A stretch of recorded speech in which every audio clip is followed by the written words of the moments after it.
This is Jamie Drummond for Good Food Revolution. I'm here with an old friend, someone I've not seen in around about 5 or 6 years, who was actually the interviewee for one of my very first podcasts at Jamie Kennedy. Ladies and gentlemen, I bring you Gray Hartley from Hitching Post in California. How are you today, Gray? Well, Jamie, if I was doing any better, I'd be Canadian.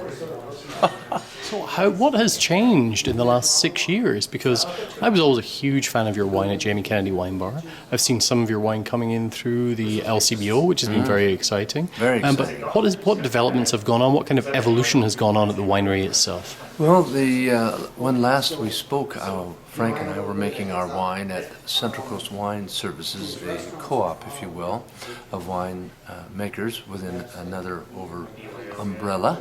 And since then we've moved to a new location called Terravant, and it's a very high quality, brand new building, high tech, all the bells and whistles a winemaker could ever want.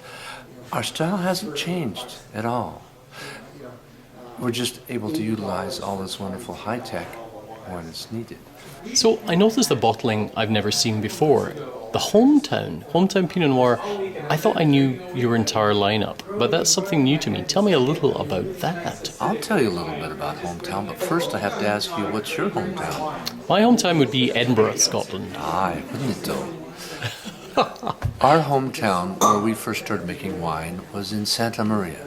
So this is the vineyards from whence we first began.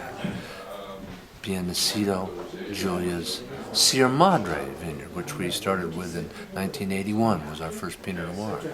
And so the hometown expresses the younger, fresher, more fruit-driven Pinot Noirs that we have, and it's really the one that's the biggest crowd pleaser. You know, you taste more palates with the hometown. Everybody says, "Oh, I love this," and that's wonderful. But then we go on into something a little more serious, something with more layers, something with more oak and more thyme. But the hometown is 10 months in the barrel, 10% new French oak. Now, are you still making the same amount of wine as you were before, or does that change from vintage to vintage? It does change vintage to vintage, but you know, when we first met, I think it was just after Sideways came out. Yes, yeah. I think we were up at 18 to 20,000 cases. We've since pulled it back due to vintage shortages, but now we're increasing our production, so we're moving back up towards 15 to 17,000 cases.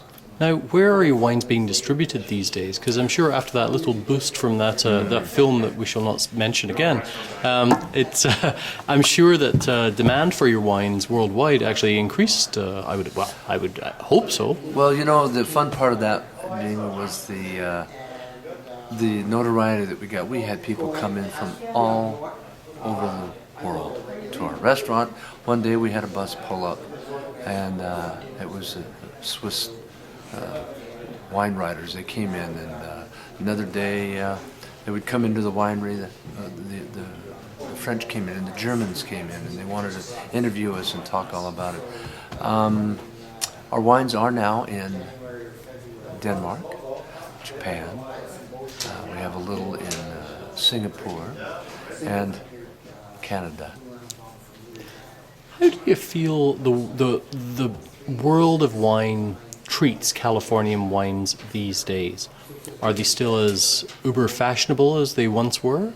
Are they perhaps yesterday's news? I think they're amongst all the wines made in California. There's some that are quite fashionable. I think there's some that have got tremendous expression and are catching the eyes and palates and the attention of other consumers and wine regions, giving them a nod now. This is quite delightful, quite enjoyable. And my goodness, I can't believe this is from Santa Barbara County or from Napa or from other areas. Now, for those people who have the criticism, some of those Pinot Noir snobs who speak about some of the wines coming from your part of the world as being a little bit more akin to Syrah, what do you have to say to them? Well, I think there was a bit of a period of time, Jamie, where there was a need to move towards more extraction, higher alcohols, you get the attention of the wine writers when, after tasting 245 wines, a couple of them stand out. And why? Because they hit you over the head and grab all of the attention in your mouth. Frank and I have always been very considerate about bringing wines to the table that are complementary and food-friendly wines. So we've always pulled back from that expression of over-extraction, higher alcohol. So I think finesse is something that is sometimes overlooked because there's a bigger dog in the room, or someone wearing a lot more perfume, if you will. That's a good way to put it, actually. Yeah.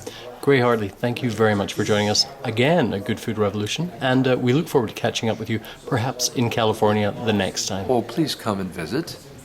I think I said the last time, you wish you had never said that. Take care. Excellent.